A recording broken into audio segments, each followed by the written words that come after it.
Welcome to my channel, Pyara-Deen. تو میں نے عرض کیا سواری بیٹھتے ہیں، سواری دعا پڑھ لیتی ہے، حالانکہ سواری کے دعا پڑھنے سے نہیں ہو تو سوار کے دعا پڑھنے سے حفاظت ہو.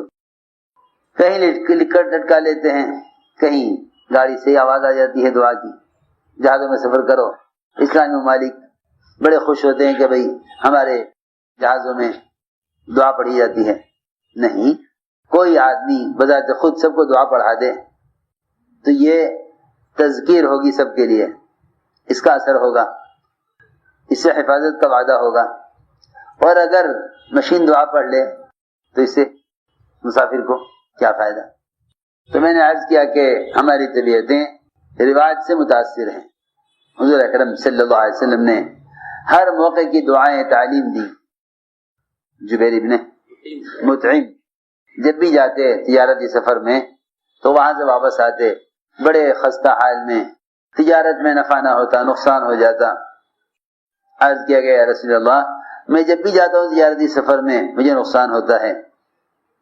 آپ نے فرمایا کہ جبیر کیا ہم تمہیں ایسی دعا نہ سکھلا دیں، ایسی آیت تمہیں نہ سکھلاویں کہ اگر تم انہیں اس ترتیب سے پڑھو تو تم اپنے تمام تجارت کے ساتھیوں میں سب سے زیادہ نفع کے ساتھ سب سے زیادہ مال لے کر واپس آؤ. عرض کیا ہاں ضرور فرمائیے. آپ نے فرمایا کہ بسم اللہ الرحمن الرحیم کے ساتھ قل یا ایھا الکافرون اذا جاء اور قل هو اللہ، قل اعوذ برب الفلق، قل اعوذ برب الناس، یہ تمام صورتیں بسم اللہ کے ساتھ پڑھ لیا کرو، اور سب کے آخر میں ایک مرتبہ بسم اللہ الرحمن الرحیم پڑھ لیا کرو جب بھی تم زیارتی سفر میں جاؤ. لیکن جب سے میں نے یہ شروع کیا آپ کی مجھ سے ملاقات ہوئی. فرمایا جبیر ابن مطعم اب کیا حال ہے؟ میں نے عرض کیا کہ جب سے میں نے یہ پڑھنا شروع کیا میں اپنے تمام ساتھیوں میں سب سے زیادہ نفع لے کر واپس ہوتا ہوں. سب سے زیادہ نفع لے کر واپس ہوتا ہوں. جب مادی اسباب کا یقین دلوں پر چھا جاتا ہے تو دعاؤں کا مزاج ختم ہو جاتا ہے. میں یوں کروں گا تو یوں ہو جائے گا، میں یوں کروں گا تو یوں ہو جائے گا، میں یوں کروں گا تو یوں ہو جائے گا. اور اللہ تعالیٰ ایسے موقع پہ لا کر نقصان میں ڈالتے ہیں کہ ساری اسکیمیں رکھے رہ جاتی ہیں. اس لیے کوئی موقع ایسا نہیں جہاں کے لیے حضور اکرم صلی اللہ علیہ وسلم نے دعا نہ بتائی ہو. سفر کی دعائیں تاکہ سفر وہ گناہوں سے محفوظ رہے اور حوادثات سے بھی محفوظ رہے. سفر میں دو چیزیں اصل ہیں، ایک حادثے سے حفاظت، دوسرے گناہوں سے حفاظت. الراکب شیطان والراکبان شیطانان والثلاثة رکب. ایک اکیلا مسافر شیطان اور دو شیطان، تین ہو تو جماعت ہے. تو میں نے عرض کیا کہ سفر کی دعاؤں کا اہتمام زیادہ کیا کرو، کیونکہ فرمایا کہ السفر قطعة من النار، سفر قطعة من النار، کہ سفر جہنم کا ٹکڑا ہے. سفر جہنم کا ٹکڑا. حضرت عثمان نے فرمایا کہ اگر یہ حدیث نہ ہوتی تو میں اسے الٹ دیتا، اگر یہ حدیث نہ ہوتی تو میں اس کو الٹ دیتا، کیونکہ اللہ کے نبی نے اسی طرح فرمایا تو یہی زیادہ صحیح ہے. اگر یہ حدیث نہ ہوتی تو میں یہ کہتا کہ سفر جہنم کا ایک ٹکڑا نہیں بلکہ جہنم سفر کا ایک ٹکڑا ہے. حدیث نہ ہوتی تو میں کیا کہتا؟ جہنم سفر کا ایک ٹکڑا ہے. اگر حدیث نہ ہوتی تو میں اس کو الٹ دیتا، یہ کہتا کہ جہنم سفر کا ایک ٹکڑا ہے، کیونکہ حدیث ہے کہ سفر جہنم کا ایک ٹکڑا ہے. اگر حدیث نہ ہوتی تو میں یہ کہتا کہ نہیں بلکہ جہنم سفر کا ایک ٹکڑا ہے. اس لیے کسی بھی طرح کی سواری ہو، اس سواری کو ہمیشہ اللہ کے قبضے میں یقین کرنا چاہیے. ہمیشہ اللہ کے قبضے میں یقین کرنا چاہیے. یہ اللہ رب العزت خود چلا رہے ہیں. جہاز میں سفر کر رہے تھے، ایسے طوفان آ گیا، ایسا طوفان کہ سارے جہاز والے چیخنے لگے، اب گرا. تو وہ عرب پائلٹ تھا، آگے پوچھے کیا کریں؟ ہم نے کہا کہ تم نے جہاز کے اڑنے کے لیے جتنا تمہارا مشینی نظام ہے تم نے صرف اسی کو سمجھا نا. قرآن کی وہ آیتیں کیوں نہیں یاد کرتے جس میں اللہ نے فرمایا کہ جتنی بھی چڑیا سے لے کے راکٹوں تک آسمان اڑنے والی چیزیں ہیں ان کو تنہ تنہا اللہ ہی تھامے ہوئے ہیں. چڑیا سے لے کے راکٹ تک جو بھی چیز فضا میں اڑنے والی ہے اس کو تنہ تنہا اللہ ہی تھامے ہوئے ہیں. یہ دونوں قرآن کی آیتیں کیوں نہیں پڑھی تم نے؟ کیونکہ تمہارا سارا یقین جہاز کی مشینری پر ہے. دیکھ لو اللہ نے ہوا چلائی ہمارا جہاز ادھر سے ادھر ادھر سے ادھر. أَلَمْ يَرَ الطَّيْرَ مُسَخَّرَاتٍ فِي جَوِّ السَّمَاءِ مَا يُمْسِكُهُنَّ إِلَّا اللَّهُ أَوَلَمْ يَرَ الطَّيْرَ فَوْقَهُمْ صَافَّاتٍ وَيَقْبِضْنَ مَا يُمْسِكُهُنَّ إِلَّا الرَّحْمَنُ. ایک جگہ الا اللہ فرمایا, ایک جگہ الا الرحمن. یہ وہ اپنی اس میں ذات سے اس میں صفات سے وہی تنہ تنہا تھامے ہوئے ہیں. جیسے ہی آیتیں پڑھی دو جہاز ایسا ہو گیا جیسے زمین پہ کھڑا ہو, ایسا ہو گیا جیسے بالکل ساری حرکت ختم ہو گئی. بات یہ ہے کہ سفر کی دعاؤں کو اہتمام سے پڑھا کرو, ورنہ یہ اونٹ کی سواری پر شیطان سوار ہوتا ہے. اگر دعا کا اہتمام نہ کیا جائے, اونٹ کی سواری ہوا کرتی تھی, اور کیونکہ اونٹ بنا ہی شیطان کے خلاصے سے ہے اس لیے ساری حرکتیں اونٹ کے اندر شیطان والی ہیں. کینہ اس کے اندر, غصہ اس کے اندر, بدلہ اور انتقام کا مزاج اس کے اندر. پھر سواری ہے کبھی تک جاوے, اس لیے فرمایا اللہ ہی ہے جنہوں نے اس کو ہمارے لیے مسخر کیا ہوا ہے, ورنہ ہمارے قابو میں آنے والی نہیں تھی. کہتے ہیں ابو لاس خزاعی کہ حضور اکرم صلی اللہ علیہ وسلم نے ہمیں صدقے کے اونٹوں میں سے اونٹ دیا حج کے لیے. ہم نے عرض کیا کہ یا رسول اللہ, ہمارا خیال تو یہ ہے کہ یہ ہمارا بوجھ اٹھا نہیں سکے گا, یہ سواری ہمارے لیے کافی نہ ہوگی.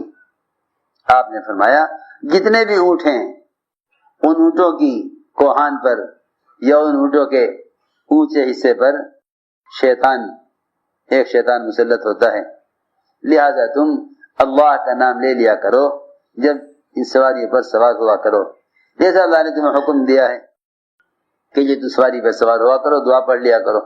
پھر اللہ رب العزت اس کو تمہارے لیے ایسا تابع کر دیں گے کہ تم جس طرح چاہو ان سے خدمت لو.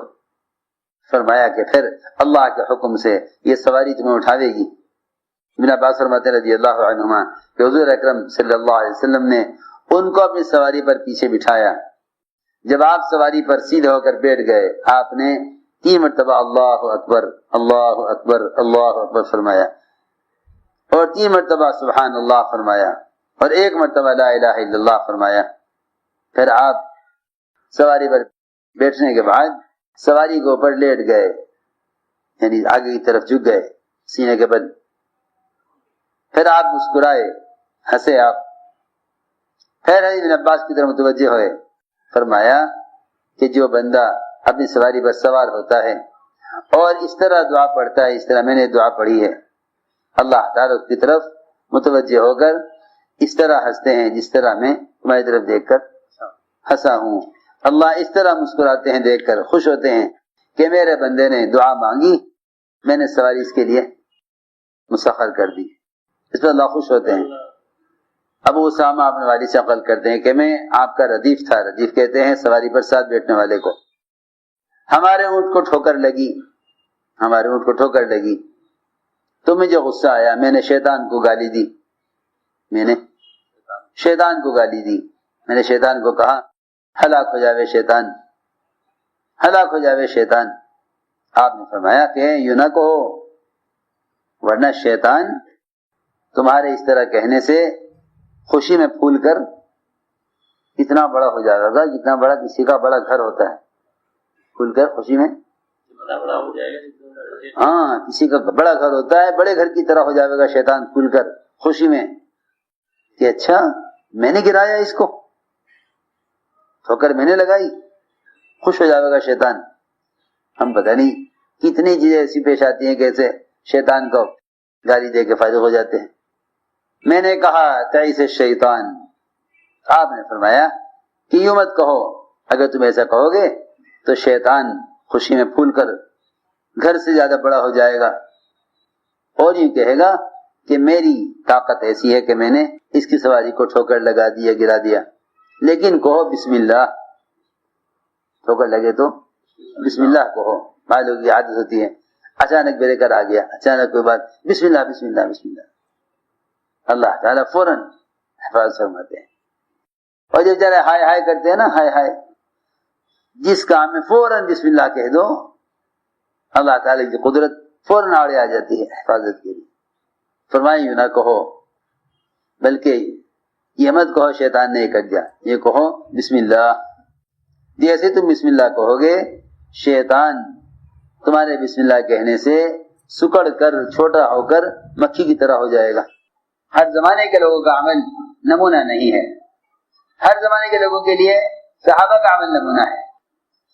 ہر زمانے کے لوگ نمونہ نہیں، ہر زمانے والوں کے لیے صحابہ کا عمل نمونہ ہے. ہر چیز کو بنانے کے لیے پہلے ایک اس کا نمونہ سیمپل تیار کیا جاتا ہے، پھر ہر ایک بننے والی چیز کو، ہر بننے والی چیز کو اس کے حصے ملا کر دیکھا جاتا ہے کیا ہے اس کے مطابق بنی یا نہیں. اگر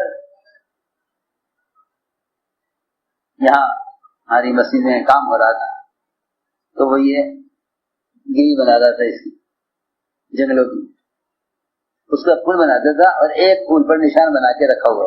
میں دیکھ رہا تھا وہ جو بھی پھول بناتا تھا سریے کو موڑ کر، پتی کو موڑ کر اسے اس پر رکھتا تھا، اس پر اس کے مطابق ہوتا تھا تو وہ پاس ہو جاتا، اس کو الگ رکھتا تھا. میں نے اس سے کہا، میں نے کہا جب یہ اس کے مطابق ہے تو دوسرے بھی اسے ملا کے بنا لو. کہنے کہ نہیں، اگر نمونہ بدل گیا تو جس میں ذرا ذرا سا بھی فرق آتا جائے گا، آخری جو ہوگا وہ پہلے والے سے بالکل مختلف ہو گیا. آخری والا پہلے سے بالکل مختلف، اس کے درمیان کوئی مشابہت نہیں ہو. اس لیے وہ ایک بنا کر اسے نشان لگایا ہوا ہے، جتنے بناتا ہے اس پہ رکھ کر دیکھتا ہے، اگر اس کے مطابق ہے تو میں نے یہ سمجھانے کے لیے عرض کیا کہ ہر زمانے کے لوگوں کا طریقہ نمونہ نہیں ہے، کیونکہ نہیں معلوم کون آدمی کس زمانے کی کس چیز سے متاثر ہو جائے، اس زمانے کی کسی سے متاثر ہو جائے. صحابہ کرام ایسے تھامے ہوئے تھے سنتوں کو، سارا غیروں کا مزاج اور کسرا کا نظام سارا فیل ہو گیا، ان کو ان کی مزاج سے ہٹانے میں سب فیل ہو گئے. اس زمانے کے پڑھے لکھوں کا خیال یہ ہے کہ زمانے کو دیکھ کر چلو، اس لیے اس امت کی ترقی پیچھے ہٹنے میں ہے اور باطل کا ہلاکت آگے بڑھنے میں. مسلمان کی ترقی پیچھے ہٹنے میں، باطل کا ہلاکت آگے بڑھنے میں ہے، باطل کا ہلاکت آگے بڑھنے میں ہے. فرماتے ہیں علی رضی اللہ تعالیٰ عنہ،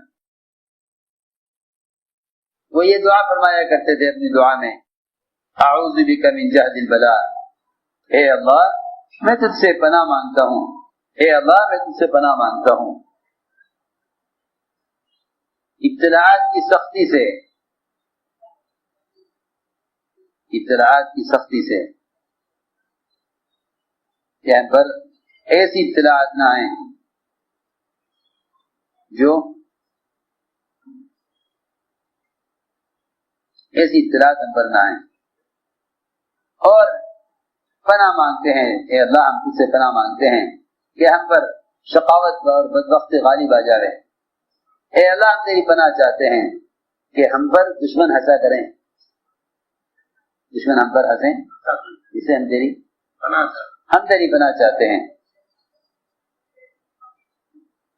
یہ دشمن ہم پر ہنسے, اسے ہم تیری پناہ چاہتے ہیں. اور اے اللہ میں پناہ چاہتا ہوں تجھ سے قید سے اور بیڑیوں سے اور کوڑے سے. یہ سب چیزیں ذلت کی اور پریشانی کی ہیں, ان سب سے پناہ مانگی. سفیان ثوری کہتے ہیں کہ مجھے خبر ملی ہے کہ علی رضی اللہ تعالی عنہ یہ دعا فرمایا کرتے تھے, اللہم ان ذنوبی لا تضرک, ذنوبی لا تضرک. اے اللہ میں کتنے بھی گناہ کر دوں تیرا کوئی نقصان نہیں, تیرا کوئی میرے گناہ تیرا کوئی نقصان نہیں, اور تو اگر مجھ پر رحم کرے تو تیرا خزانہ میں کوئی کمی نہیں. ایسا تو ہے نہیں کہ اللہ تعالیٰ کی رحمت میں اضافہ ہوتا ہو مسلمانوں کے نیک اعمال سے, اور اس کی رحمت میں نقصان ہوتا ہو مسلمانوں کے گناہوں سے. ایسا تو ہے نہیں. اس لیے کہ جیسی جنت ہے, جیسی جنت ہے اللہ نے جیسی بیان کی ہے, اگر جنتیں موجودہ جنت سے خلیے سے 1000 گنا مزین کر دی جائیں تو ساری جنتی ملا کر اللہ تعالی کی نعمت کے خزانوں کا ایک ذرہ بھی نہیں. اور جیسی جہنم ہے, اگر ایسی جہنم میں 1000 گنا عذاب بڑھا دیا جائے, 1000 گنا عذاب بڑھا دیا جائے تو وہ اللہ کے غصے اور اللہ کے عذاب کے خزانے کا ایک ذرہ بھی نہیں ہے. لوگ سمجھتے ہیں اللہ کے خزانوں کا, نعمتوں کا خزانہ جنت اور عذاب کا خزانہ جہنم. جہنم عذاب کا خزانہ نہیں ہے, خزانے کا ایک ذرہ بھی نہیں ہے. جنت نعمتوں کا خزانہ نہیں ہے, وہ تو نعمت کے کسی امر سے, نعمت کے امر سے جنت بنی ہے, نعمت کے امر سے جنت بنی, اور عذاب کے امر سے دوزخ بنی. ورنہ جنت اور دوزخ یہ عذاب اور نعمتوں کا منتہا نہیں ہے. وہ اپنے بقا کے اعتبار سے تو ہمیشہ کے لیے ہے, لیکن اللہ کی نعمت ہونے کے اعتبار سے جنت اللہ کے فضل کا منتہا نہیں ہے.